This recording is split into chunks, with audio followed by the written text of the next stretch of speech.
Hi guys, so today I'm here to be doing a book haul.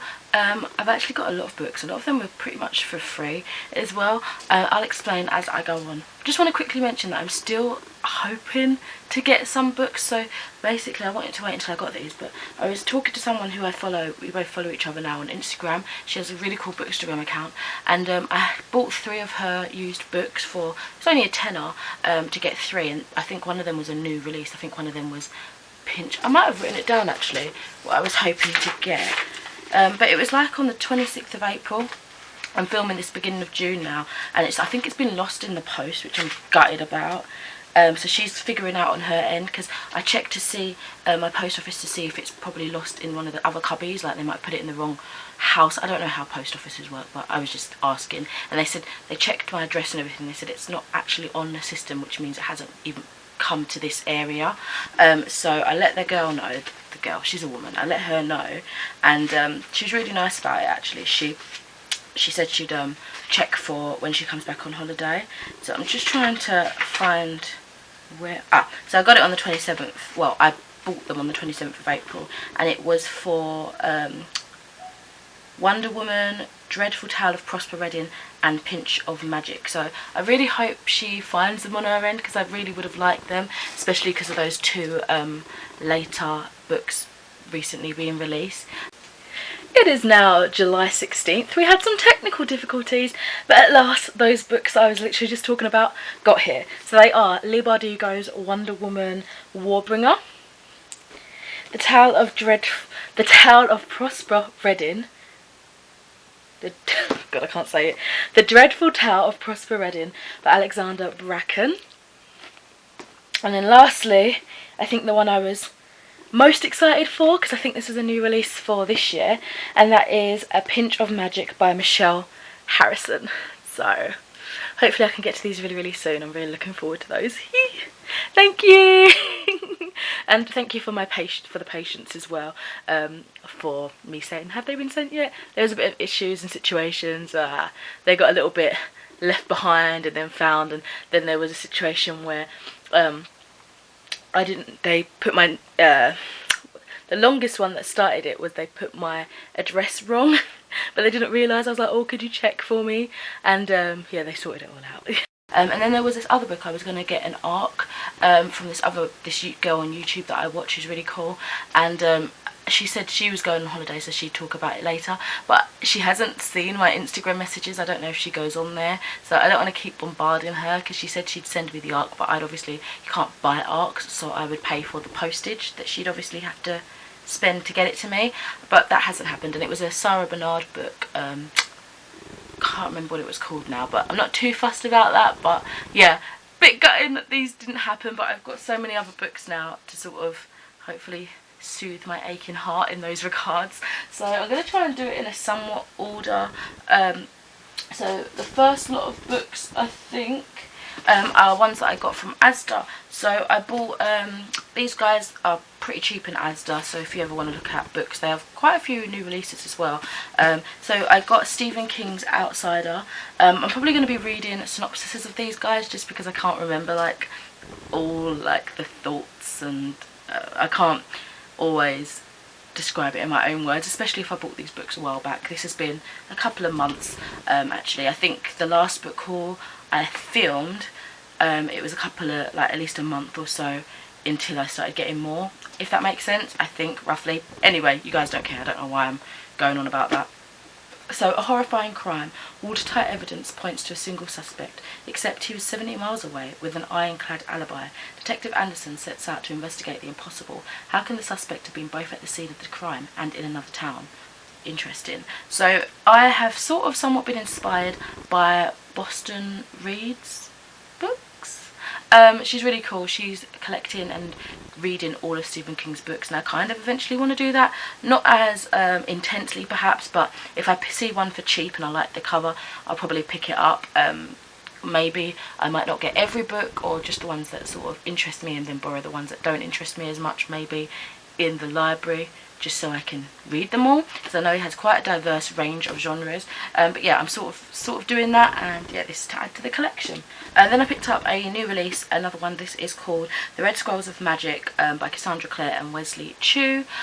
This is the Eldest Curses book 1. Now it's funny because I actually got a little snippet, like a little spoiler chapter sample in W.H. Smith. I think in my last haul I talked about that, but this is following some of the guys or some of the characters from her previous books, so I can't really give it to read this because, to be honest, I don't know why I keep doing this to myself. I have not read any of Cassandra Clare's books. I'm slowly collecting some of them to hopefully like do a marathon read. I've got 2 of the, I can't even remember what this book series are called. Let me see if it's got, I've got City of Bones, City of Ashes and City of Fallen Angels, which is the 4th book out of the Mortal Instruments. And then I've got Lady Midnight and I think Lord of Shadows from the Dark Artifices.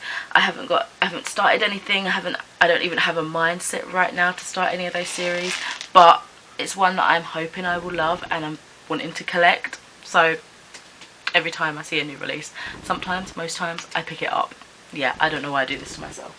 I went into a free book shop. I think this was 2 separate occasions that I went and got these, but recently a free book shop opened near me, and it turns out as well that they take, obviously they take books, CDs and stuff to donate, and they take VHSs, so old videos, which is excellent because I've just cleared a lot of VHSs.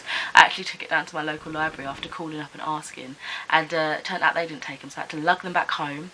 And then when I went to the free books to get rid of some books, they said, oh, by the way, do you know we take VHSs? I'm thinking, how do they know this was my predicament just this morning? So yeah, I took all my VHSs to them and got some books. So the idea, I don't even know who it's by, it's just called Free Books. I don't know the organisation or whatever, or what they do with them. I think it's like charity based and that, but the idea is you can get 3 books for free, and then they like to say, you know, after 3, even if you want to donate with 3 or just 1, but after 3 they're like, if you can make a small donation, that would be great. So yeah, I got 5 books. So the first one is The Girl Who Saved the King of Sweden by Jonathan. This is the series of the man who climbed out of the window and disappeared, or whatever it's called. Let me see what it's called. The 100-year-old man who climbed out of the window and disappeared. And I really wanted to read that when it first came out, and then I sort of slipped. I don't know why, but they've all got similar covers and I really like that. And also I got the Hitman Anders and The Meaning of Itan. So yeah, these 2 books. So this one, I never really know what these books are about, but they just sound so quirky and charismatic. So for this one, it says Nombeko Mayeki is on the run from the world's most ruthless secret service with 3 Chinese sisters, twins who are officially one person, and an elderly potato farmer. Oh, and the fate of the King of Sweden in the world rests on her shoulders. Born in Soweto Shack in 1961, Nombeko is destined for a short, hard life. When she is run over by a drunken engineer, her luck changes. Alive but blamed for the accident, she is sent to work for the driver, the brandy-soaked head of a project vital to South Africa's security. Nombeko may be good at cleaning, but she's amazing with numbers. The drunken engineer isn't, and has made a big mistake, and only Nombeko knows about it. As uproariously funny as Jonas Johnson's best-selling debut, this is an entrancing tale of luck, love and international relationships. And then this one is It's Always Awkward when 5,000 kroner goes missing. When it happens at a certain grotty hotel in South Stockholm, it's particularly awkward because the money belongs to the hitman currently staying in room 7. Per person, the hotel receptionist just wants to mind his own business and preferably not get murdered. Joanna Kjellanda, sorry if I'm pronouncing these words wrong, these names, sorry, temporarily resident in room 8, is a priest without a vocation and as of last week without a parish. But right now she has 2 things at her disposal: an envelope containing 5,000 kroner and an excellent idea. Interesting intrigue. And then I also picked up The Girl with the Dragon Tattoo by Stieg Larsson. I actually have the other 2 books in this trilogy, I think it is, that I picked up from Doctor Surgery, like free books, swap books, whatever, and so now I think I've got all 3 of them, so that's cool. Where is, so it sort of breaks down the different characters. I don't really know, but it says The Girl with the Dragon Tattoo. Lisbeth Salander, the enigmatic, delinquent and dangerous security specialist, assists in the investigation. A genius computer hacker, she tolerates no restrictions placed upon her by individuals, society or the law. and then it's got like the other characters, I guess, that we're following. So I hope I'll like this, because it's something completely different to what I'm used to. When it came out, I was really interested in trying it out, and I really want to see the film, which I haven't done yet. So hopefully I enjoy the books. Then I picked up this because it looks really pretty. It sounds really silly, but it's a lovely cover, and it kind of reminds me of like the Essex Serpent cover. But this is Michelle Roberts' The Walworth Beauty. And it says 1851, Joseph Benson picks his way through the seedy streets of Southwark,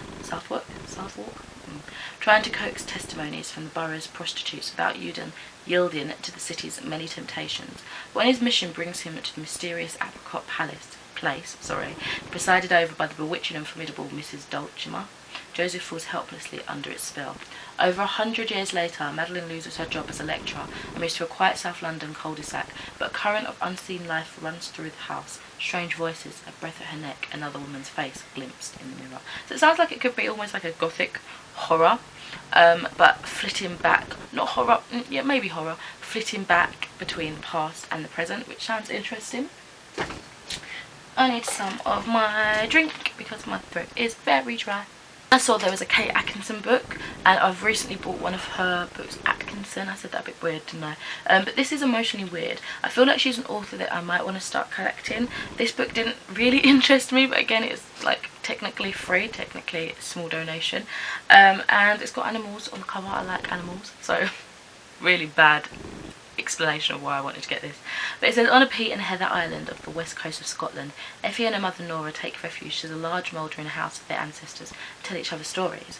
Nora at first recounts nothing that Effie really wants to hear, like who her father was, vicariously Jimmy, Jack or Ernie. Effie tells of her life at college in Dundee, the land of cakes and William Wallace, where she lives in a lethargic relationship with Bob, a student who never goes to lectures, seldom gets out of bed, and to whom the Klingons are real as the French and the Germans, more real than Luxembourg's burgers.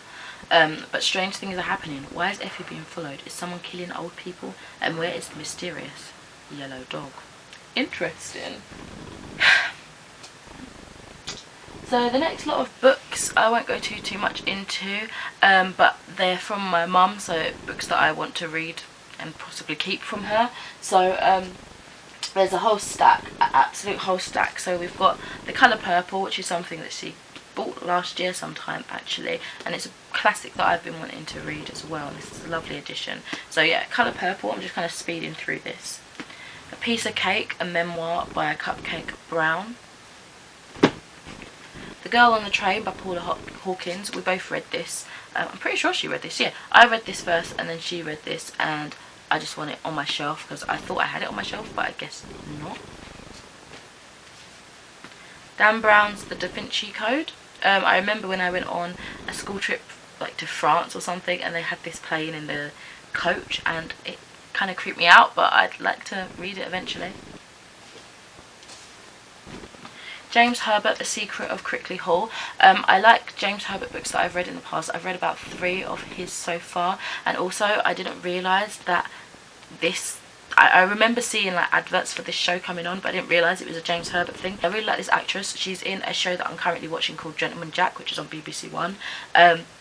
So yeah, I'll like to read this and then maybe watch the show if I can find it. The President is Missing, a novel by Bill Clinton and James Patterson. So this is actually one I got her for her birthday last year. I also kind of wanted to read it, so let me read to you what this one is about, because I don't know, I'm kind of excited for this one as well. So the President disappears, the world is in shock, but the reason he's missing is much worse than anyone can imagine, with details only the President could know, and the kind of suspense only James Patterson can deliver. And I think that's all it has in terms of synopsis. It's got some nice bold big font, easy to get through hopefully. Now this one I'm not sure I'm actually going to read, but I kind of just want to keep it. But it's Kimberly Chambers' The Sting. Mum loves Kimberly Chambers, and I can't remember what the other author is that she's kind of swapped from, but it's all like thriller, gang crime stuff. Yeah, so maybe I'll check out one of the books. I don't know if this is, I think this might be a 4th or 5th book or a newer book in one of her series, so I don't really know, but yeah. There is something that she got like a little way into, which is more than me because I also have this book but a different cover and I wanted both covers. So this is Stephen King's Sleeping Beauties with Owen King, his son. This one sounds really interesting. Again, I've already got this edition, but it's like a purple cover, and mine has like a purple fox, I think, on the cover, on the hard cover. And it says, probably you guys know a bit about this already because it was quite buzzed about, in my opinion, when it came out. It says, all around the world something is happening to women when they fall asleep. They become shrouded in a cocoon like gauze. If awakened, the gauze wrapping their bodies is disturbed. The women become feral and spectacularly violent. In the small town of Doolin, West Virginia, the virus is spreading through a woman's prison, affecting all the inmates except one. Soon word spreads about the mysterious Evie who seems able to sleep and wake. Is she a medical anomaly or a demon to be slain? The abandoned men, left to their increasingly primal devices, are fighting each other, while Doolin Sheriff Leland Norcross is just fighting to stay awake. And the sleeping women are about to open their eyes to a new world altogether. Sounds really interesting. And then I've got this Peter James one, who I don't think I've ever heard of this author, and I don't know if I ever will get to this book, but it's an omnibus of 2 books, Dreamer and Sweetheart, and they both sound interesting to me. So Dreamer says, I don't know if they're like connected, so I might just read the synopsis for Dreamer just in case it spoils Sweetheart. Again, I don't know if they're like part of a duology. That would make me think why they're together, but sometimes authors just have random pieces of the work stuck together, don't they? Dreamer. The last time that Sam had the dream, she was 7 years old, and that was the night her parents were to die.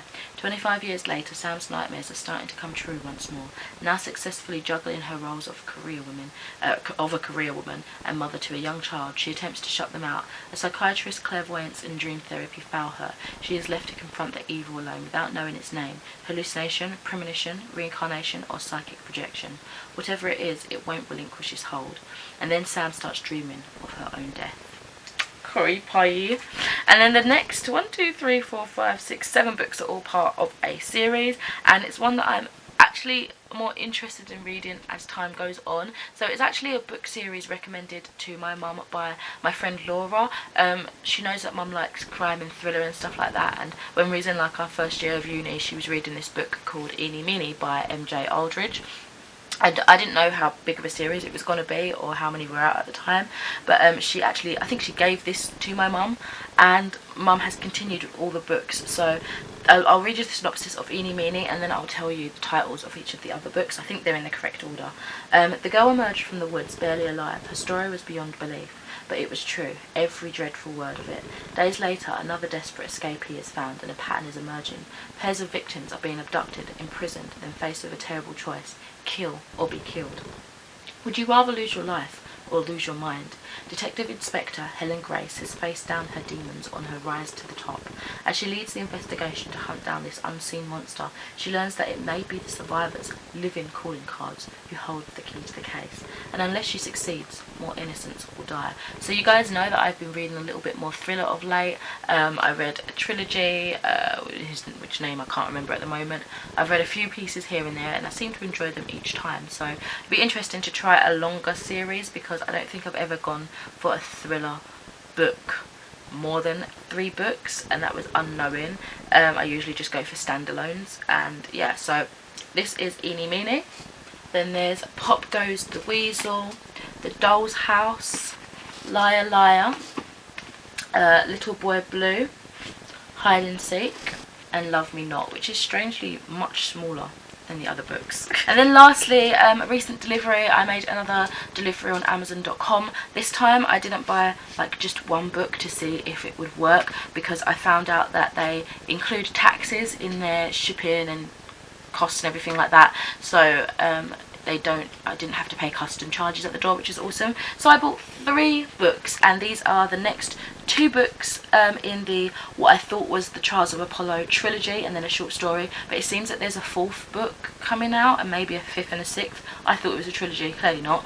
But this is all by Rick Riordan. So this is the Trials of Apollo, The Dark Prophecy, which is book 2. Then there is The Burning Maze, which is book 3. I just went for the cheapest option. I would have all liked all hardcover, but the first book I got was paperback, and then the second book's paperback, third book's hardcover. It's just whatever was like cheapest. I don't really mind too much. And then also 9 From the Nine Worlds by Rick Riordan, of course, and this is actually Magnus Chase and the Gods of Asgard. I didn't realise, for some reason I thought it was part of the Apollo books, but now I've got that, even though I haven't started collecting that series. So yeah, basically if you want to know what the Apollo books are about, I haven't read them yet, but it's basically the god of the sun in music, in Greek mythology. Rick Riordan uses a lot of Greek mythology, like factual stuff, to make fantastical stories. Well, I say factual, but you never know if this stuff is real. I'm sounding like a complete idiot, but you know what I'm saying. So they use like that, the legends and the lore, and he makes really cool like modernized stories around them. So Apollo in this he's banned or shunned from Olympus for some reason. I guess we'll find out in the book. And he gets plummeted down to Earth in the body of a teenage boy called, I think, Lester, and he's having to try and redeem his godship back. And I think he bumps into Percy Jackson, and yeah, interesting activities and adventures ensue. So yeah, that was my haul. It's quite a big one, but as I said, a lot of these books were free or really, really cheap. It was just a little bit of a splurge to get these into the UK. The reason why I order them from the American Amazon is because I like the American copies better, and I know people have said try Book Depository and that, but I looked at reviews quite extensively because I didn't want to mess up before I decided to try Amazon.com to get the book and sort of test out if it was the right one. And I saw a lot of people saying they didn't get the editions that they were expecting or that they wanted, so I didn't really want to risk it, even though it was a slightly cheaper website, I think. So yeah, these gave me the editions that I wanted, because I far prefer these cartoon illustrated sort of designs than the photography Photoshop pictures of the UK. They're just not, it's just my preference. But yeah, thank you so much for watching. Let me know what books you've got of late, and perhaps what book you think I should prioritise in this stack of books that I've collected of late. And I shall speak to you in another video soon. Bye.